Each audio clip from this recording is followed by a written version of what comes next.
예, 이번 시간에는 작업 동기 이론 첫 번째 파트를 나가도록 하겠습니다.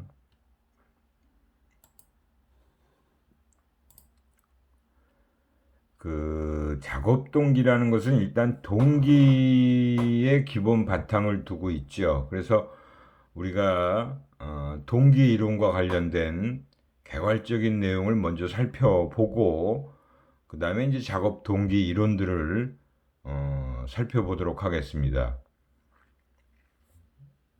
일단 여기서 이제 작업 동기에 대한 정의를 내리고 있어요. 개인의 작업 관련 행동을 일으키며 작업 관련 행동의 형태, 방향, 강도, 지속 기간을 결정하는 역동적 힘의 집합으로서 개인 내에서 자생적으로 발생할 수도 있고 외부 자극에 의해서도 발생할 수 있다. 그 파인더라는 학자가 1998년도에 이 작업 동기에 대한 정의를 내린 것입니다. 그리고 기본적으로 또 다른 정의를 보면 이건 이제 80년도에 맥코믹과 일겐이라는 학자가 정의를 내린 건데요. 작업 환경에서 작업과 관련이 있는 행동을 유발시키고 목표를 지향하도록 하며 유지시키는 데 영향을 주는 조건이다. 조금 더 간략한 정의를 내렸다라고 봐야겠죠. 근데 뭐 위에서 얘기한 정의와 밑에서 얘기한 정의가 거의 동일한 내용이라고 봐야겠죠. 위에서는 이제 작업 관련 행동의 형태, 방향, 강도, 지속 기간을 결정하는 역동적 힘의 집합이다. 개인 내에서 발생할 수도 있고 외부 자극에 의해서도 발생할 수 있다라는 얘기가 우리 동기와 다 관련되어 있는 얘기겠죠. 우선 기본적으로 동기가 뭔지를 좀 살펴봐야겠죠. 모티베이션이란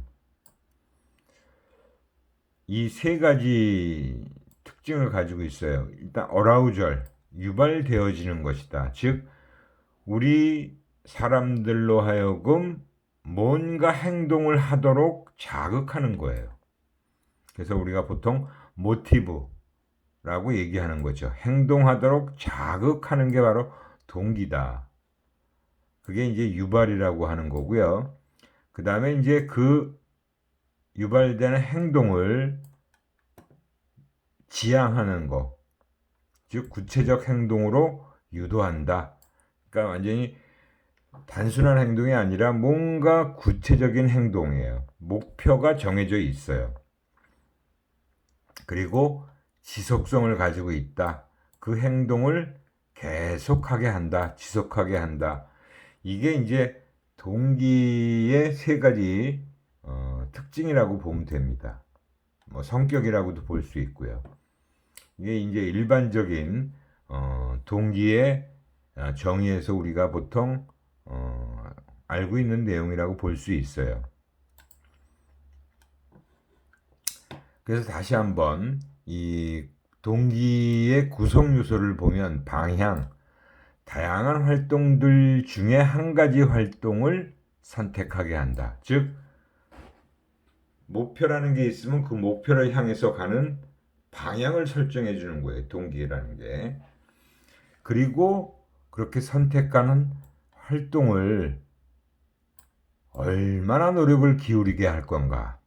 노력을 기울이도록 하는 게 바로 강도예요. 인텐시티라고 그러죠. 그리고 지속기간, duration.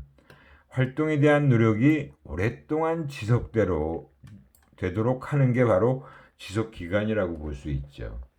그래서 이렇게 동기라는 것은 이런 세 가지 구성 요소를 갖춰야 되는 거죠. 방향, 강도, 지속기간.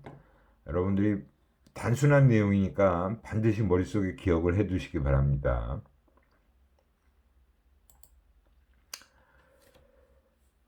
이 동기에서 중요한 이제 5가지 개념을 우리가 좀 살펴봐야 되는데요.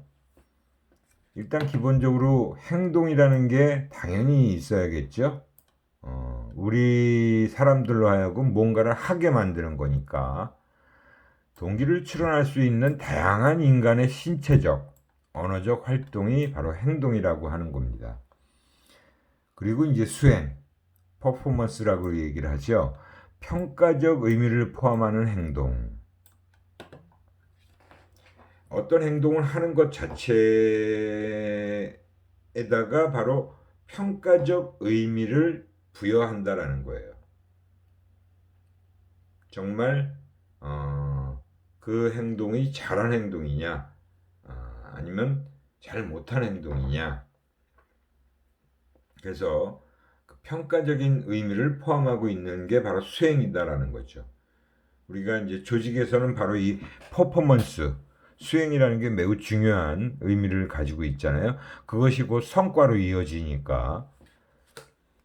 그 다음에 이제 능력이라는 거예요. 개인이 비교적 안정적으로 지니고 있는 속성입니다. 그러니까 능력은 뭐 이게 갑자기 막 급증하거나 급격하게 감소하고 그런 게 아니라 어느 정도 능력이라고 하는 것은 형성되어 있게 되면 안정적으로 나타나는 것이라고 볼 수 있죠. 그 능력의 어떤 그 속성으로서 몇 가지가 있죠. 지능과 적성, 역량. 지능이라는 건 이제 기본적으로 목적 있게 행동하고 합리적으로 사고하며 능률적으로 환경을 처리하는 개인의 종합적인 능력이라고 합니다. 그래서 예전에는 지능이 높으면 뭐 능력이 좋다라고 얘기를 하곤 했는데 점점 더 최근으로 올수록 이 지능이라는 것이 바로 능력을 결정짓는데 뭐 필요하긴 하지만 무조건 지능이 높다 그래서 능력이 무조건 좋은 건 아니다라고 볼 수도 있어요. 그 다음 적성이라는 거예요. 특정의 학업 분야 또는 직업 분야에서 개인의 능력이 적합한 정도.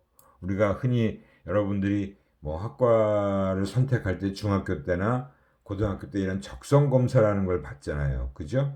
그게 바로 내가 어떤 분야에 능력이 뛰어난 능력을 발휘할 수 있는지, 그래서 적합한 정도를 바로 적성이라고 하고요. 역량. 최근 들어서는 이 역량이라는 말이 더 많이 쓰이고 있죠. 특정 직무에서 성공적 수행을 위해서 요구되는 지식, 기술, 능력 및 기타의 인간적, 심리적 특성들을 다 포함하는 것이 바로 역량이라고 하는 거예요. 그러니까 단순하게 뭐 지능이 좋고 적성이 좋다라고 해서 능력이 발휘되는 건 아니죠. 이 역량이라는 것은 그러한 것들을 다 포함해서 여러 가지 다양한 일을 하는 데 있어서 필요한 지식, 기술, 능력뿐만이 아니라 우리가 가지고 있는 뭐 가치관, 태도, 뭐 여러 가지 아마 동기 수준도 다 이런 심리적 특성에 해당되는 그런 것이라고 봐야 되겠죠.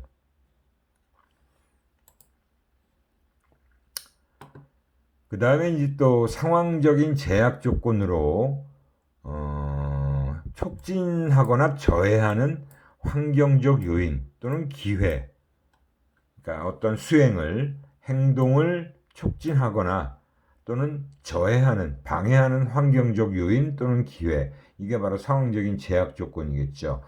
어떤 사람이 일을 하는데 뭐 도구가 굉장히 아주 우수한 도구를 쓰고 있다든가 아주 뛰어난 장비를 쓴다든가 또 아니면 절차가 아주 뭐 합리적으로 잘 짜여져 있다든가 그런 것들이 다 상황적인 제약 조건이에요. 근데 오히려 뭐 도구가 별로 좋지 못해서 장비가 너무 오래된 것이어서 그렇다면 그거는 행동이나 수행을 방해하겠죠. 저해시키는 요인이 되겠죠. 그죠? 그 다음에 이제 동기라는 건 그래서 다시 한번 얘기하면 이제 수행 수준을 결정짓는 게 능력과 동기와 상황이 다 연결되어진 그것들을 다 곱한 것들을 수행 표준이라는 걸로 나눈 값이 수행이다. 그러니까 수행이라는 것은 능력과 동기와 상황이 다 같이 연결되어 있는 거죠. 그래서 어떤 행동을 하고자 하는 개인의 의지, 그게 바로 동기다라고 얘기를 할 수 있는 거예요. 그러니까 우리가 뭘 하든 간에 기본적으로 동기가 가장 필요한 거죠. 그죠? 여러분들이 뭘 하고자 한다라는 것은 내 마음속에서 이 동기가 우러나와야지 뭐 속된 말로 그냥 발동이 걸린다라는 거예요. 그게 이제 어라우절, 유발을 얘기하는 것도 연결되는 얘기겠죠. 그러니까 그게 바로 동기다라고 하는 개념이다라고 보시면 됩니다.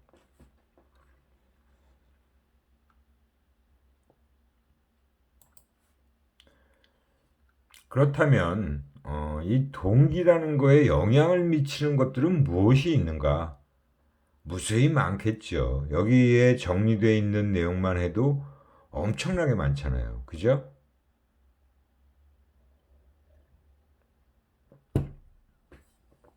우선 첫 번째가 개인 특성이라는 것 보면 개인 특성은 주로 이제 개인차 변인이라고 하는 심리적 특성을 얘기하는 거예요. 욕구, 태도, 지각, 흥미, 경험, 포부 수준, 자존심, 기대.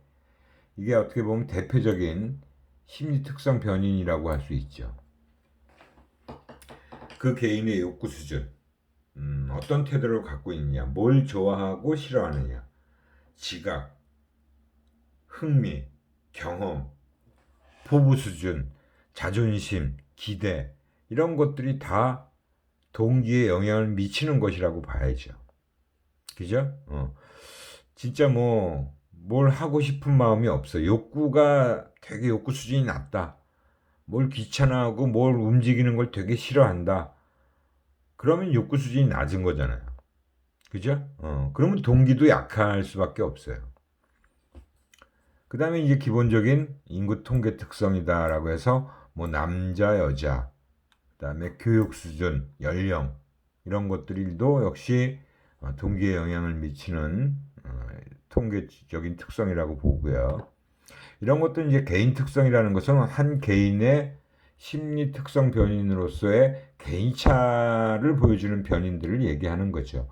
누구는 뭐 흥미도가 높은데 누구는 흥미도가 없고, 경험을 많이 한 사람과 경험을 적게 한 사람, 포부 수준이 높은 사람, 낮은 사람, 자존심이 좀 강한 사람, 약한 사람, 기대가 높은 사람, 낮은 사람, 이런 것들이 다 동기 수준에 영향을 미칠 수밖에 없는 그런 개인차 변인들이라고 보시면 됩니다.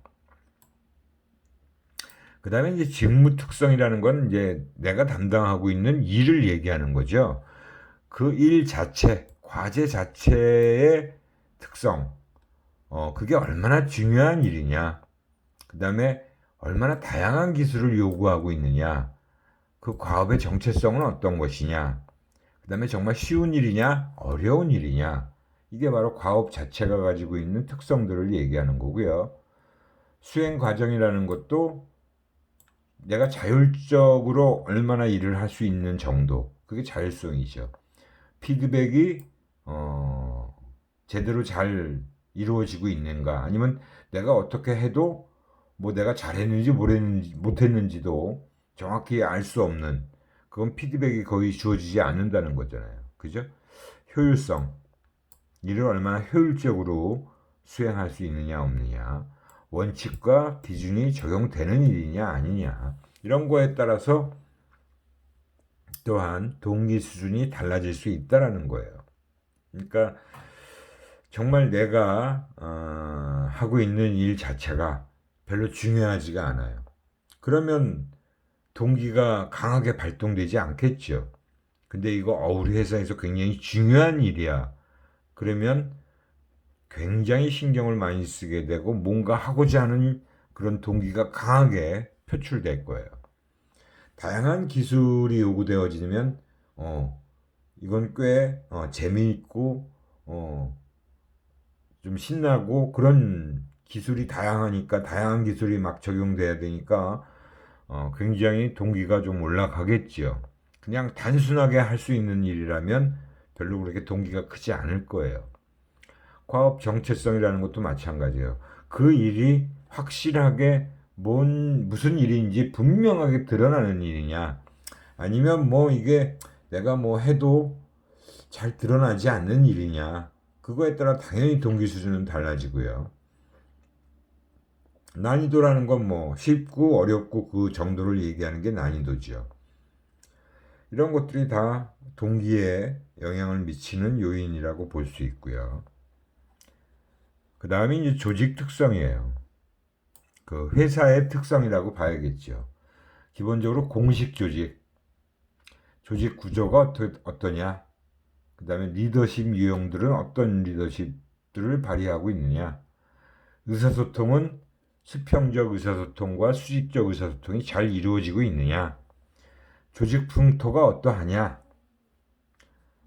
보상 체계가 어떠하냐, 구성원의 역할이 어떠하냐, 조직 목표가 어떠하냐, 구성원 참여도가 어떤 정도로 이루어지느냐, 조직의 크기가 크냐 적으냐, 이런 것에 따라서 사실은 또 동기 수준도 달라질 수가 있는 겁니다. 그러니까 회사의 공식적인 그런 기본적인 조직과 관련된 모든 요소가 다 사실은 동기 수준에 영향을 미친다라고 보시면 돼요.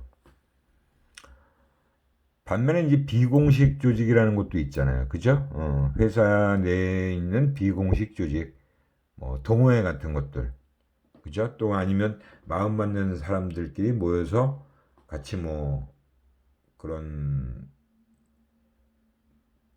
동호회를 만들거나 그 활동을 하는 거, 그 다음에 뭐 학교 동문회 같은 것들, 이런 것들이 이제 비공식 집단이고, 뭐 입사 동기들. 근데 입사 동기들은 사실은 뭐 공식적인 조직이라고 보기에는 조금 애매모호해요. 그래서 이제 입사 동기 중에서도 또 뭐 같은 나이 또래냐, 뭐 나이가 좀 차이가 있느냐, 뭐 이런 것들이 달라지겠죠.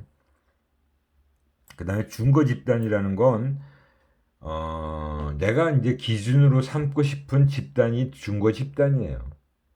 그런 것들도 역시 또 동기 수준에 영향을 미치는 거죠. 노동조합, 뭐 노조원이냐 아니냐, 물론 뭐 과장급까지 노조에 가입할 수 있는 기업도 있고 그냥 대리급까지만 가능한 데도 있고, 아무튼 조금 차이는 있습니다. 회사마다. 그런 이제 노동조합의 그 가입 여부 같은 것들도 역시 동기에 영향을 미치는 요소라고 볼 수 있고요. 그 다음에 이제 작업 조건.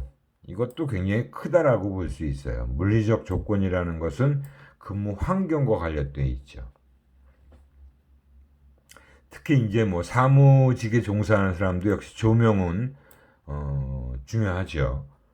뭐 일하려고 하는데 뭔가 침침한 그런 조명이면 되게 좀 힘든 부분이 있잖아요. 당연히 공장 같은 환경에서는 더 중요하고요. 그 다음에 이제 온도나 습도. 여름에 너무 그 시원한 건 냉방병을 유발하기도 하고, 또 너무 덥거나 그러면 습도가 높거나 그러면 또 스트레스도 많이 받게 되고요. 소음도 당연히 영향을 미칩니다. 그 회사마다 분위기는 완전히 틀려요. 정말 저도 뭐 여러 대기업도 다녀보고 벤처기업도 다녀보고 뭐 광고대 행사, 리서치 회사 이렇게 다녀보는데, 광고대 행사는 원래 좀 시끄러워요. 일하는 게 조금 왁자지껄하는 부분이 있어요. 근데 일반 회사 같은 데는 정말 조용해요. 그것도 물론 부서마다 틀리겠지만, 그래서 그런 소음이라는 거는 뭐 그런 사람들로 인한 소음보다도 그 외부 소음들이 얼마나 차단되느냐 안 되느냐 뭐 이런 것들도 해당될 수 있고요. 그다음에 뭐 음악 같은 거 분위기를 조성하는 데 좀 필요한 부분이고요. 안전, 뭐 작업장 같은 데는 당연히 안전이 매우 중요한 요소가 되겠죠. 건설 현장도 마찬가지고요. 시간 계획과 관련돼서도 보면 근무 시간, 뭐 몇 시부터 몇 시까지 근무하느냐. 뭐 대부분의 회사가 다 비슷하죠. 뭐 아침 9시부터 저녁 6시는 기본적으로 정해져 있는 근무 시간이라고 볼 수 있는데, 뭐 회사마다 7시 출근, 뭐 4시 퇴근, 뭐 3시 퇴근, 뭐 이렇게 하는 데도 있고, 뭐 요새는 또 개인별로 그런 탄력 근무제라 그래서 시간을 플렉서블하게 이용할 수 있는 기업들도 있대요. 그다음에 주 5일 근무는 뭐 기본적인 근무 일수가 되겠죠. 뭐 근무 배정, 그다음에 공장 근로에서 교대 유형이 어떠냐, 2교대제냐 아니면 3교대제냐에 따라서 좀 차이가 있어요. 또 휴식 시간은 얼마나 내가 확보할 수 있는지도 또 영향을 미치는 부분이라고 볼 수 있습니다. 그 다음에 이제 환경 특성이라는 것도 경제적 환경 특성, 뭐 사회적 환경, 사회 문화적 특정, 이런 것들도 역시 또 동기 수준에 영향을 미치는 조금 더 거시적인 차원의 환경 특성이 될 수 있겠죠. 이런 여러 가지 다양한 요소들이 사실은 다 동기에 영향을 미치고 있어요. 물론 이런 것들이 여러 개가 복합적으로 영향을 미쳐서 동기가 어떻게 변화되느냐도 영향력이 다르게 나타나겠죠. 개인별로 당연히 다 틀릴 수밖에 없어요. 그래서 우리가 이제 기본적인 동기에 대한 개념, 뭐 그리고 기본 특성, 뭐 영향 요인, 이런 내용들에 대해서 쭉 살펴봤습니다.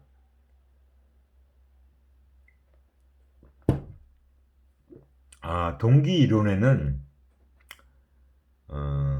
크게 두 가지로 나눠서 내용 이론이라는 것과 과정 이론이라는 게 있어요.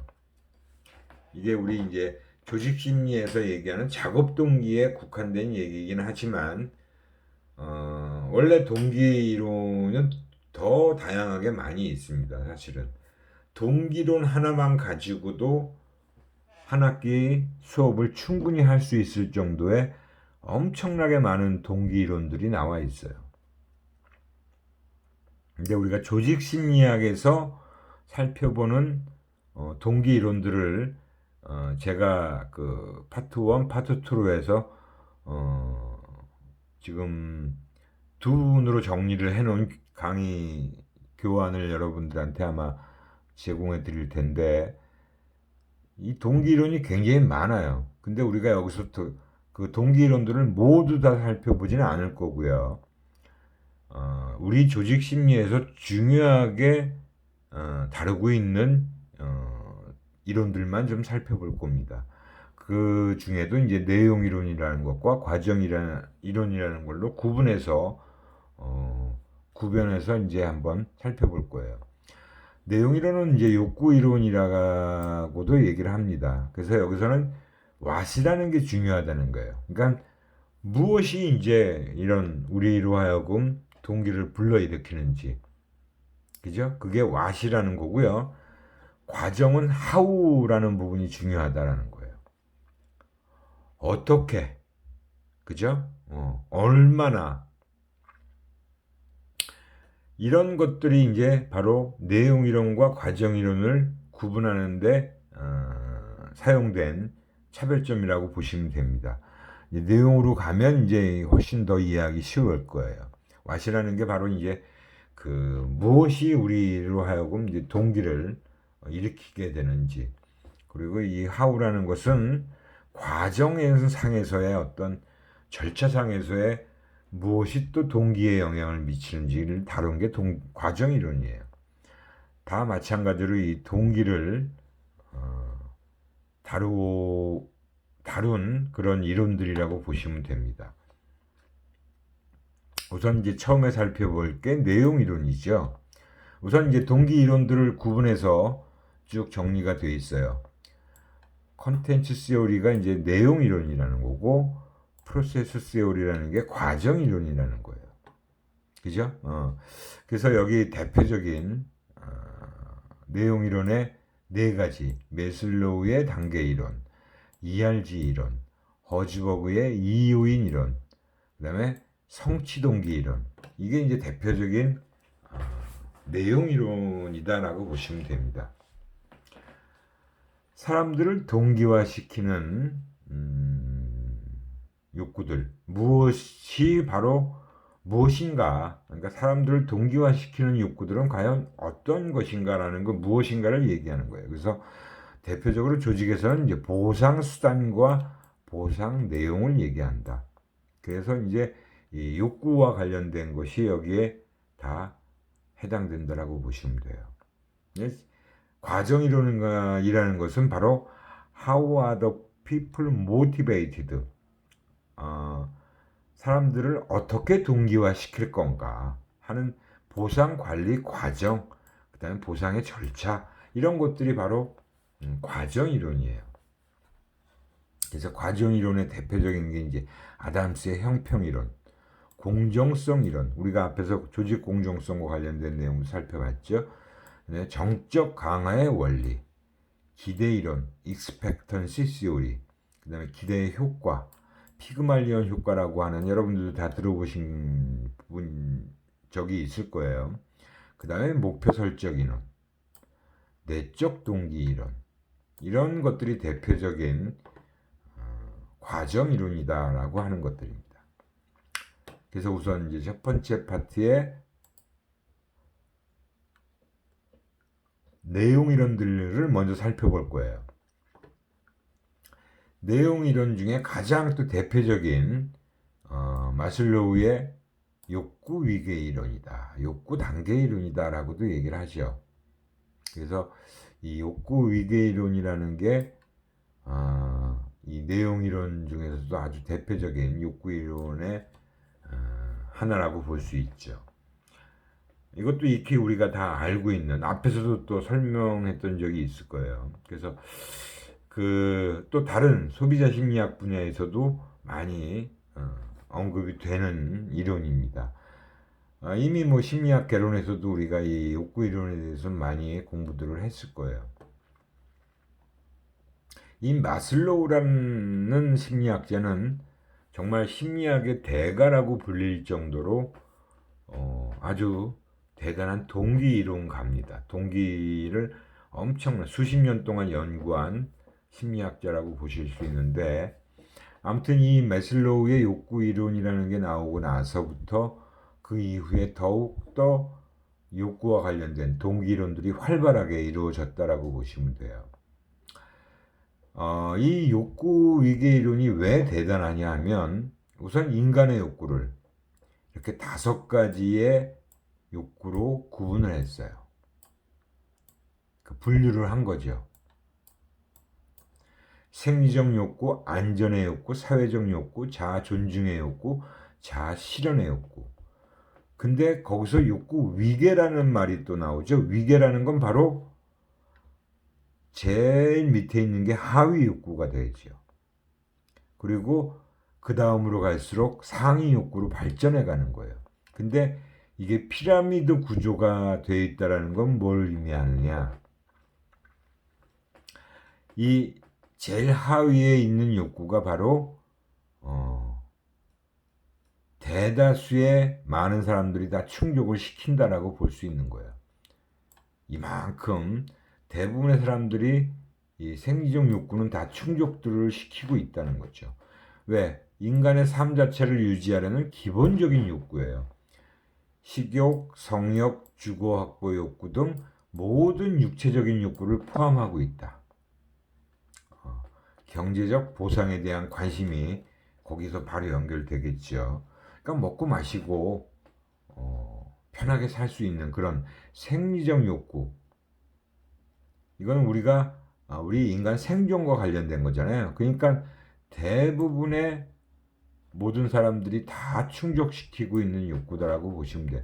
그래서 가장 많은 사람들이 충족시키니까 하위에서 이렇게 제일 넓은 부분이라고 보시면 되고요. 그 다음 단계로 가면 좀 줄지요. 안전의 욕구를 충족시키는 사람은 준다는 거예요.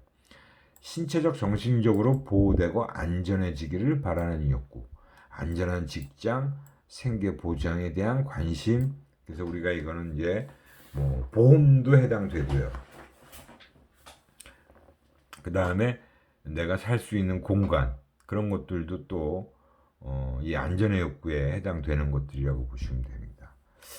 그래서 우리 속담에도 보면 뭐 먹고 마시는 거가 해결되고 나야 그 다음 이제 다른 생각이 난다라 그러잖아요. 그게 이제 사회적 욕구죠. 먹고 마시고 뭐 살 수 있는 그런 것들이 충족이 되면 그 다음에 무슨 생각이 나요? 아, 내가 좀 다른 사람들하고 한번 교제를 좀 해봐야겠다. 그죠? 어떤 집단에 좀 소속되거나 또는 자신이 그 집단에 받아들여지기를 원하는 욕구, 다른 사람들과 친애를 받고자 하는 욕구. 그래서 이제 친구, 애인, 우리가 결혼하면 아내, 자녀, 그 외의 대인 관계들, 이런 것들이 다 사회적 욕구에 해당되는 겁니다. 이렇게 되면 이 사회적 욕구 또한 조금 더 줄어들죠. 그러니까 안전의 욕구를 충족시키고 있는 사람들보다 사회적 욕구를 충족시키고 있는 사람들은 또 줄어드는 거예요. 그러니까 이 우리 사회가 이런 욕구를 다 충족시키면서 살아가지 못하고 있다는 걸 보여주는 거죠. 사실은 기본적인 식욕 같은 거, 즉 먹는 것도 다 충족시키는 건 아니잖아요. 그죠? 아프리카에서 뭐 그 기아로 인해서 사망하는 어린아이들도 있어요. 그러니까 우리 모든 사람이 다 이 생적 욕구를 충족시키고 살아가지 못해요. 근데 안전의 욕구, 사회적 욕구로 갈수록 더 충족시키고 사는 사람들은 조금씩 줄어들게 돼 있다는 거죠. 그죠? 그리고 사회적 욕구를 충족시키고 나면 자아의 욕구로, 자아 존중의 욕구로 올라가요. 즉 내가 어떤 집단에 속해 있으면 그 집단에서 내가 장이 되고 싶다. 타인으로부터 인정받으려고 하고 명성과 지위를 얻고자 하는 욕구예요. 그게 바로 자존심, 성취감, 자신감, 사회적 지위, 이런 것들이 다 이 자아 존중의 욕구에 해당되는 것이라고 봅니다. 역시 또한 이 자아 존중의 욕구는 정말 또 소수의 사람들, 그죠? 사회적 욕구를 충족시키고 있는 사람들, 웬만한 보통 사람들은 다 이 사회적 욕구까지는 어느 정도는 다 충족시키고 삽니다. 우리나라에 비춰볼 때도 사회적 욕구까지는 그래도 많은 사람들이 충족을 시키는데 그 중에서도 또 장이 되고자 하는, 우리가 어렸을 때 초등학교 때만 해도 여러분들 반에서 이제 반장하면 반장 선거하잖아요. 그죠? 요즘에 뭐 선생님들이 지명하기도 하고 그러는데 이전에는 반장 선거를 해서 아이들에게 투표를 해갖고 결정하는 거예요. 그때 막 자기를 반장으로 뽑아달라고 열심히 막 선거 운동을 하는 친구들이 있어요. 그런 친구는 바로 이 자아 존중의 욕구가 굉장히 좀 남다른 친구였겠죠. 역시 숫자는 또 사회적 욕구를 충족시킨 사람들 중에서 또 일부 사람들만이 자아 존중의 욕구를 충족시키는 겁니다. 이 정도 욕구까지 충족시키면 뭐 대부분의 욕구 다 충족시킨 거예요. 먹고 사는데 문제가 없고 다른 사람들과 친교와 친분을 가지고 그 중에서 내가 또 명예와 지위를 어느 정도 다 얻게 되고 누리게 되는 거죠. 그죠?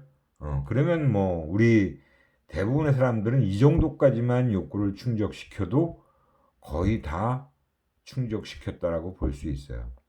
근데 마지막 아주 소수의 일부 국한된 사람들만이 추구하고 실현시키는 자아실현의 욕구라는 게 가장 상위에 있는 욕구입니다. 자신이 이룰 수 있는 것, 될 수 있는 것을 성취하려는 욕구, 계속적인 자기 발전을 통하여 자신을 성장시키고 자신의 잠재력을 극대화해서 자아를 완성시키려는 욕구, 외적 보상보다는 내적 만족이 중요, 만족 후에도 지속적인 추구. 우리 지구상에 이런 자아 실현의 욕구까지 충족시키는 사람들은 그리 많지 않습니다. 우리가 예전에 역사적인 인물 중에서도 있었고 지금 현재도 현존하는 인물들 중에도 이런 자아 실현의 욕구까지도 충족시키는 사람들이 좀 있어요. 뭐 여러분들도 아마 떠오르는 사람들이 있을 거예요. 그러니까 예전에 인물 중에는 뭐 슈바이처 박사 같은 사람. 그 슈바이처 박사는 뭐 자기가 의사로서 얼마든지 부와 그런 사회적 지위를 충분히 누렸던 사람인데 자기 인생 후반부에 인생 말년을 아프리카의 오지에 가서 그런 의료 활동을 하면서 거기서 생을 마감하잖아요. 그죠? 그런 사람들이 어떻게 보면 이런 자아실현의 욕구를 충족시킨 사람이라고 볼 수 있고요. 지금 현존하는 인물 중에는 뭐 세계 최고 부자가 누구예요? 빌 게이츠죠.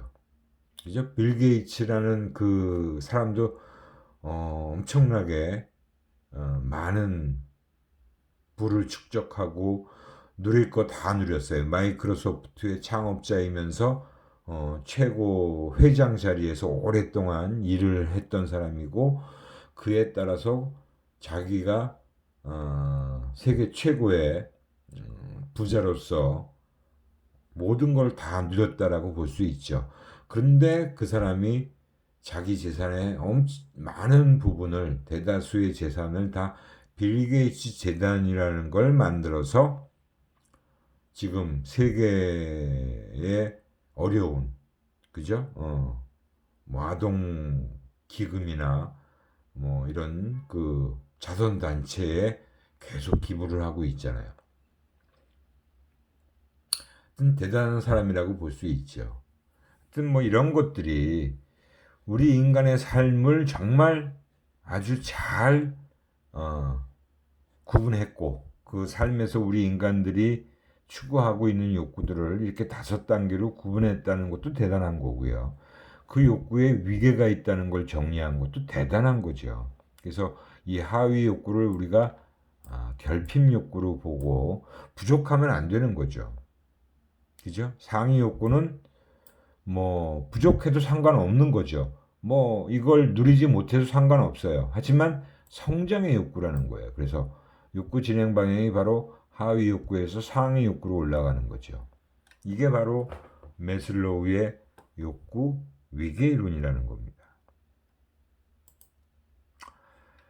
근데 이제 욕구 위계 이론이 가지고 있는 한계점이라는 것도 있고요. 초기에 매슬로우의 이 욕구 위계 이론은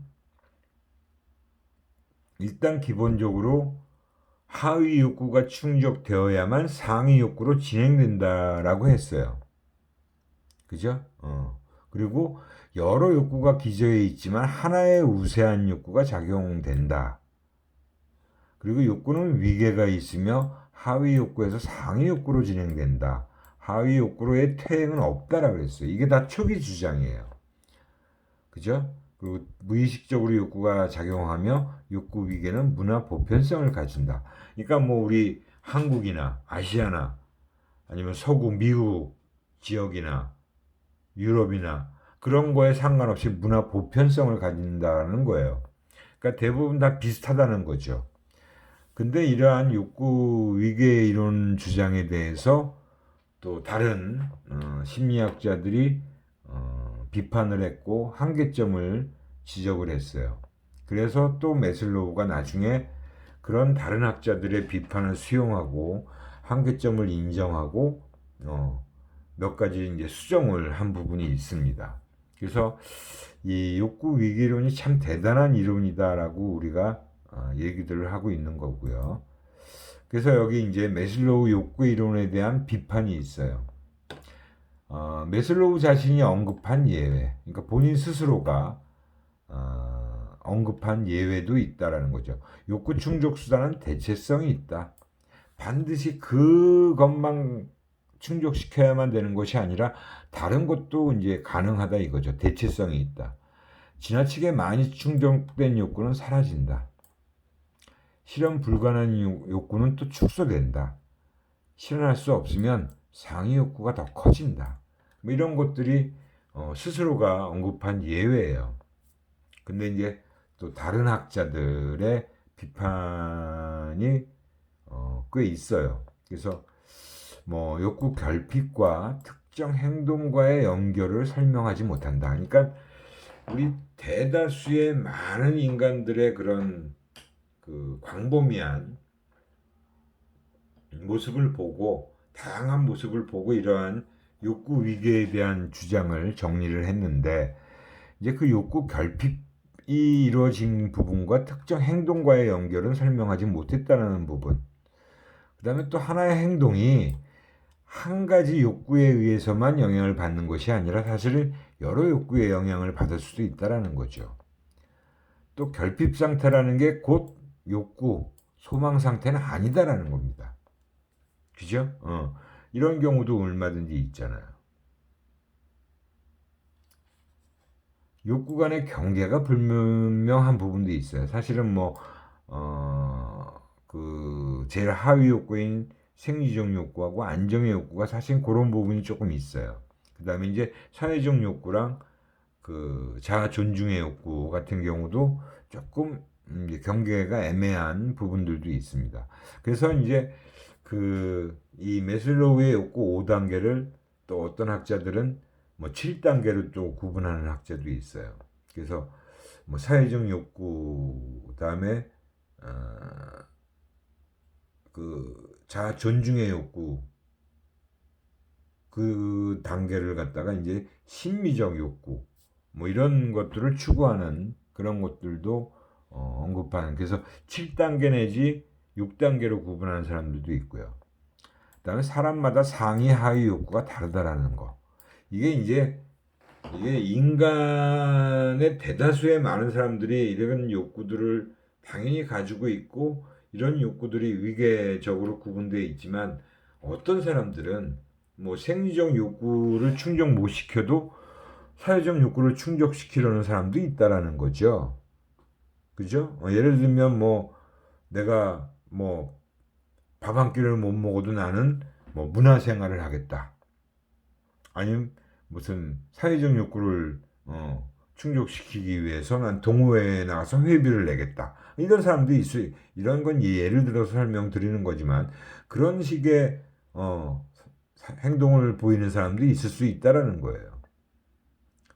그래서 또 사람마다 또 상위와 하위의 그런 구분 자체가, 위계 자체가 또 반대로 또 다른 사람들도 있다라는 거죠. 그런 부분들에 대해서 메슬로우가 인정을 했고, 또 수정에 대한 얘기를 하기도 했습니다. 그러니까 정말 대단한 학자라는 게 자기 주장만 무조건 맞다라고 얘기를 한 것도 아니고요. 맨 처음에 이런 욕구, 인간의 욕구를 구분한 것도 대단한 것이지만, 그 욕구를 또 위계적으로 구분했다는 게 정말 대단한 것이죠. 근데 그런 부분에 대한 또 비판도 수용했고, 여러 가지 예외적인 측면도 있을 수 있다라는 것도 인정했다라는 거예요. 아무튼 이 욕구 위계 이론은 이 욕구 위계 이론으로 인해서 많은 다양한 영역에, 다양한 분야에 많이 활용이 되고 있다라는 것입니다.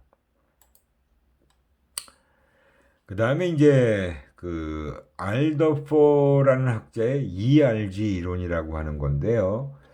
ERG 이론은 바로 E는 existence, 존재, R은 relatedness, 관계, 그다음 성장, G는 growth를 얘기하는 거예요. 그래서 ERG 이론이다. 그래서 ERG 이론도 사실은 그 욕구 이론인 중에 하나인데, 앞에서 얘기한 메슬로우의 욕구 이론보다는 조금 구분이 조금 어떻게 보면 다른 차원에서 이루어졌다. 그러니까 존재라는 게 어떻게 보면 생존의 욕구나 안전의 욕구에 해당되는 것일 수도 있고요. 그죠? 그 다음에 관계가라는 게 바로 사회적 욕구, 자아 존중의 욕구, 이런 것들이 해당될 수 있고, 그 다음에 성장의 욕구라는 게 바로 자아 존중, 그 다음에 자아 실현의 욕구가 해당되겠죠. 그러니까 이런 이 ERG 이론을 보면 이 욕구들의 관계를 쭉 보여준 건데요.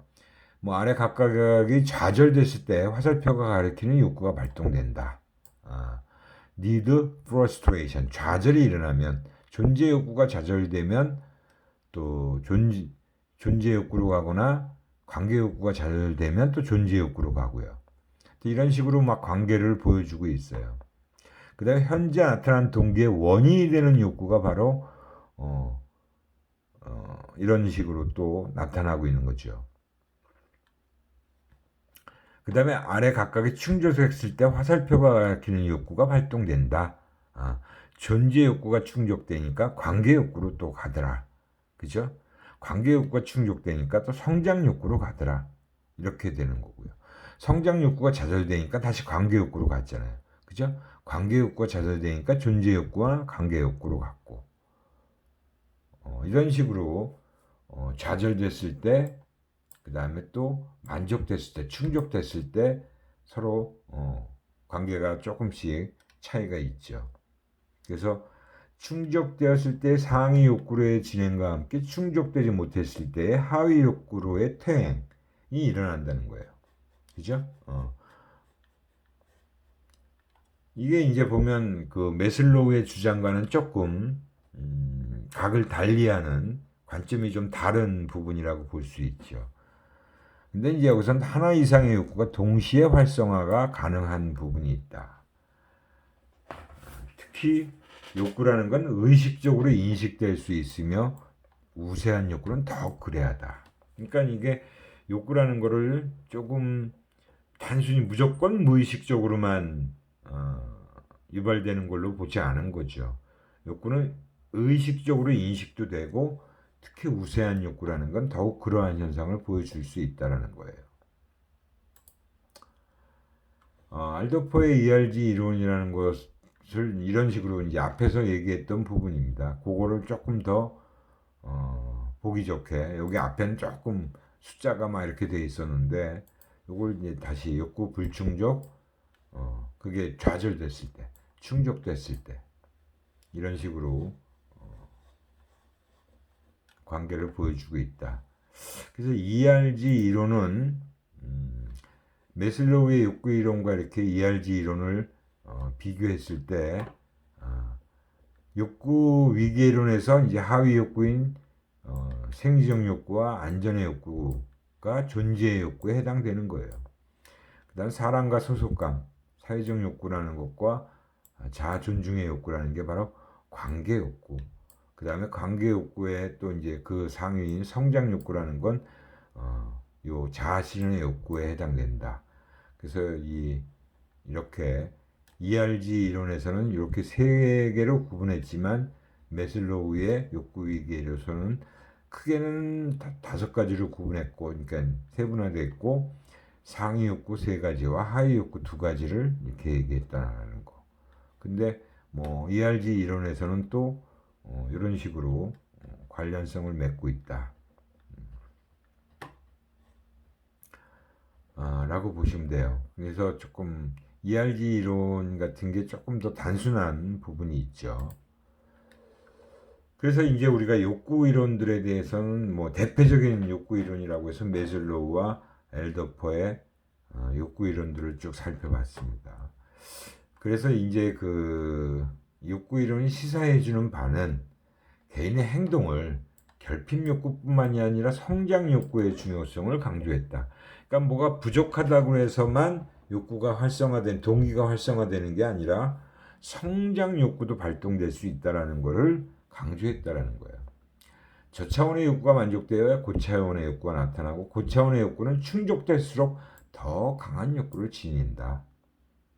상황에 따라 새로운 욕구의 출현 가능성도 충분히 있다. 그러니까 경영자들 입장에서는 조직 구성원들을 너무 단순하게만 봐서는 안 되죠. 그러니까 그 개개인들이 다 욕구 수준이 다르고 또 무조건 뭐 보너스만 많이 주면 좋아할 것 같은 생각만 하는 거는 너무 단순한 거죠.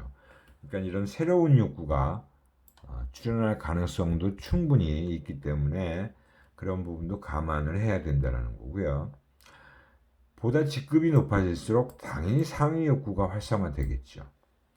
네, 개인의 경력 발달 과정과의 연계성도 필요하다. 그러니까 직원들이 처음 들어와서 조직에 조직 생활을 하면서 가지는 그런 생각들, 네, 욕구 수준이 대리가 되고 과장이 되고 차장이 되고 부장이 되고 임원이 되고 점점 그 상위의 직급으로 올라갈수록 욕구도 굉장히 더 상위 욕구가 활성화될 수밖에 없겠죠.